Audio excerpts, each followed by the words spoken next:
자, 그렇다면 미국 현지에서는 지금 시장 상황 어떻게 판단하고 있을까요? 아메리카 라이브 미국 증시 전문 유튜버 유사남님 연결해 들어보겠습니다. 유사남님, 안녕하세요. 네, 오늘 개장 직후에는 내리는 종목이 훨씬 많았던 것 같은데 지금 조금은 그래도 진정되는 것 같습니다. 지금 시장 어떻게 보고 계신가요?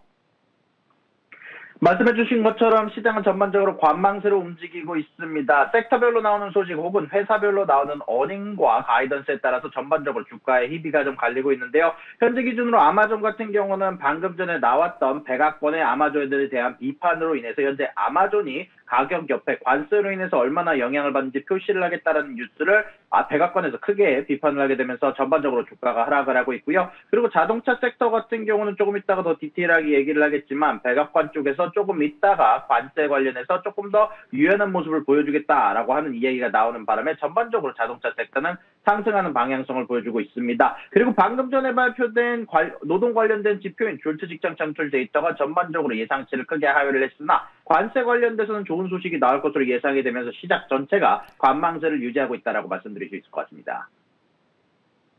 네, 시장 조심스러운 가운데 결국은 역시나 관세가 키워드로 작용하고 있는데요. 자, 그렇다면 오늘 저희가 시장에서 주목해야 할 포인트 또 어떤 게 있을까요?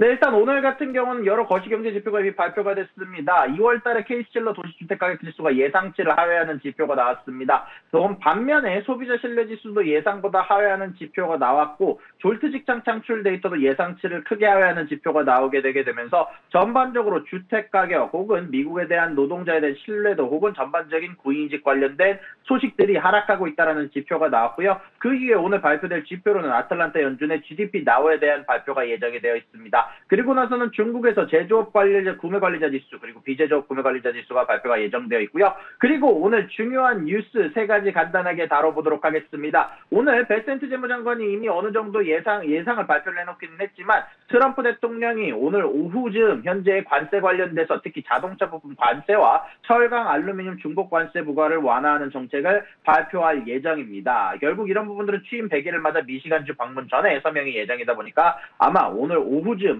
전반적으로 서명이 될 것 같다라고 발표가 나왔고요. 미국산 자동차에 사용된 외국산 부품에 대한 관세를 일부 폐지하게 되며 5월 3일 시행 예정이었던 25% 관세도 완화할 거다라는 예상이 나오고 있습니다. 현재 수입차의 철강, 알루미늄 관세에 대한 중복 부과가 제외가 되며 제조업체는 차량 가치 3.75%부터 관세에 대한 환불이 가능하고 시간이 지남에 따라 환불액을 감소시킬 예정이다라는 발표가 나왔습니다. 결국 이런 부분들에 대한 배경으로는 과도한 관세로 GM과 미국 자동차 기업의 비용이 부담이 예상이 되게 되면서 최대 400억 달러에 대한 적자를 발표하게 되면서 미친 차가 가격이 상승할 수 있다는 우려로 인해서 업계 불만이 고조된 데에 따른 조치로 보이고 있고요. 이번 완화 조치로 인해서 GM의 추가 비용 100억에서 150억 달러로 전반적으로 이런 추가 비용들이 감소할 예정이다라는 애널리스트의 이야기도 발표가 되었습니다. 자, 그런 가운데 안에서 캐나다 쪽에서도 재미난 소식이 나왔습니다. 이번에 캐나다에서 새로운 총리에 대한 선거가 이제 마크 카니의 자유당이 이번에 근소한 승리를 연방선거에서 이겼다라는 소식이 전달이 됐습니다. 4연속 승리로 평가가 되고 있고요. 343석 중 168석을 가져가게 되게 되면서 과반 수에는 미달하게 되나 다수당을 구성을 했고 소수 정부를 구성 가능하다라는 점에서 캐나다의 자유당이 이겼다라는 평가가 나오고 있습니다. 현재 마크 카니 같은 경우는 지속적으로 이런 부분들에 대해서 현재 트럼프의 보호무역주의에 대해서 맞서 경제성장과 독립성에 대한 강화를 공화결로 내세운 상황이고요. 이번 승리 연설에서 미국과의 과거 통합적 관계는 끝났다라고 얘기를 하면서 트럼프가 캐나다의 땅, 자원, 물을 노린다라고 비판하며 유럽과 아시아 등 대한무역 파트너를 모색하며 에너지 강국의 전환을 강조하게 되게 되면서 보수 성향과도 같이 연계 필요성을 언급하며 통합 의지를 표명했다라는 이야기가 전달이 되기도 했습니다. 자, 그리고 마지막 소식입니다. 어떻게 보면 자동차 관세 관련된 소식과 지속적으로 관련된 이야기가 발표가 됐는데요. 바로 GM의 어닝 발표가 오늘 기준으로 나왔습니다. 그리고 GM의 어닝 발표는 전반적으로 긍정적인 평가가 나오는 부분들이 많았으나 가이던스를 철회하고 자사주 매입을 철회하게 되게 되면서 전반적으로 미래에 대한 우려성을 남긴 상황인데요.